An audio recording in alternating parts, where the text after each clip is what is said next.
Stories in the papers in just a second. Before that, following days of hostility in Gaza, violent clashes between Israeli troops and Palestinians have spread across much of the occupied West Bank. Israeli forces used tear gas, rubber bullets and live fire as Palestinians threw petrol bombs. It marks a broadening of some of the worst violence in the region in years. At least 126 people have been killed in Gaza. 8 have died in Israel since the fighting began on Monday. The United Nations says Israel's bombardment of Gaza has forced 10,000 Palestinians from their homes. Newton Sachs is the director of the Centre for Middle East Policy at the Brookings Institute in Washington, D.C. Good evening. Good evening. Thank you for having me. Nice to talk to you.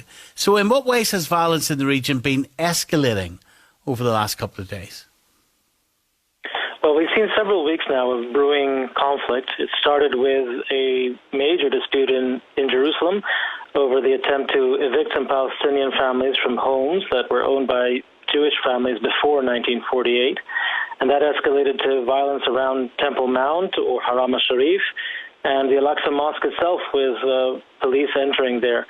It now has spread to Gaza, of course, and then back to the West Bank, with Hamas trying to wrestle the topic back into its own hands and take the lead, firing really an unprecedented barrage of rockets into Israel, and now a very heavy Israeli response as well. And you mentioned already the scores of dead inside the Gaza Strip.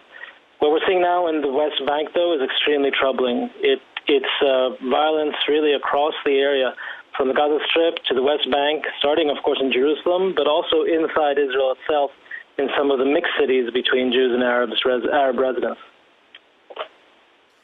And why? Can you help me understand better what sparked this at the beginning of the week? Yes, you have sort of a perfect storm, a confluence of all sorts of different core issues in the conflict between Jews and Arabs, Israelis and Palestinians. The first was this attempt to evict families from homes that were owned by Jews before 1948. And this evokes among Palestinians memories of the Nakba of 1948, when many of them became refugees. And of course, the imbalance of the fact that Jews can try to reclaim these homes that Palestinians cannot. When it arrived on Haram al-Sharif, or inside the mosque in particular, it got also not only the national narrative, but now also the religious aspect as well. And the entrance of police in terrible judgment entering into the mosque inflamed sensitivities not only among Palestinians, but really across the Muslim world. And then we saw an opportunity for Hamas, or Hamas saw an opportunity for itself. And instead of what we saw a lot of sympathy for the Palestinians in Jerusalem, they turned it into yet again another round of conflict between Gaza and Israel, with horrendous damage in Gaza, but also unprecedented barrage of rockets, and not only in the south of Israel, but now covering most of the Israeli population, running to shelters several times a night. They, of course, managed to hit civilians less, but they do manage to penetrate the defenses to a degree and have already killed Israeli civilians as well. Of course, in Gaza, the damage is enormous, as you would expect when fighting a far, far superior military power. Mohammed? Well, I think that's quite a biased opinion based on, what the Israeli narrative and propaganda is. The idea that the bombs being dropped on Israel, on Gaza, in which 31 children have been killed, are somehow defensible in this society where we value human life, I think is disgraceful. The desecration of a place of worship that we saw in Jerusalem at the Al-Aqsa Mosque. I'm glad that you say it was a over-the-top reaction from the authorities. The Dome of the Masjid Al-Aqsa is very beloved to Muslims around the world. And, the bombs, the rockets, this is not just happening now. This has been going on for 70 years. The West Bank is being invaded by illegal settlements, which have been opposed internationally, but successive Israeli governments have ignored that. The rights of the Palestinian and Arabs within that so-called democratic Israel are ignored. There was a law that was passed, a Jewish state law, where Palestinians couldn't express their identity in the same way. And there is a sense of divide in that country, to the point where many people in the international community have described it as apartheid. So I think there needs to be time now to hold both sides to account. I mourn the loss of children on the Israeli side as much as I mourn the children that are being killed by Israeli guns on the Palestinian side. Life has to be sacred. Human rights has to be for everybody. And I just think there's going to be a de-escalation here. There's going to be a ceasefire. And then there's going to be accountability on both sides. Natan, let you respond to that. Well, I'm not sure what exactly of what I said sounded disgraceful or an attempt to justify killing children. The idea that we should mourn children on all sides should be obvious, and if it's not, then of course I join that.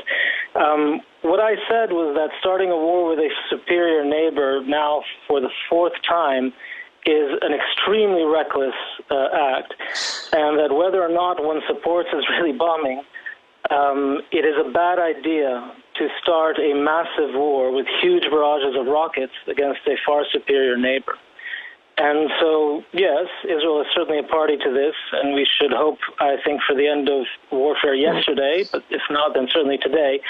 But the notion that we simply will act as if there's only one agent here, that only Israel has any ability to make decisions, and Hamas Israel is no occupying our power. Open barrage is crazy. Sorry to interrupt there. Israel is the occupying power.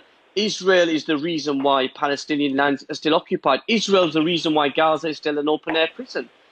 Israel is the reason why Palestinians can't have their rights and live side by side with Israelis in peace.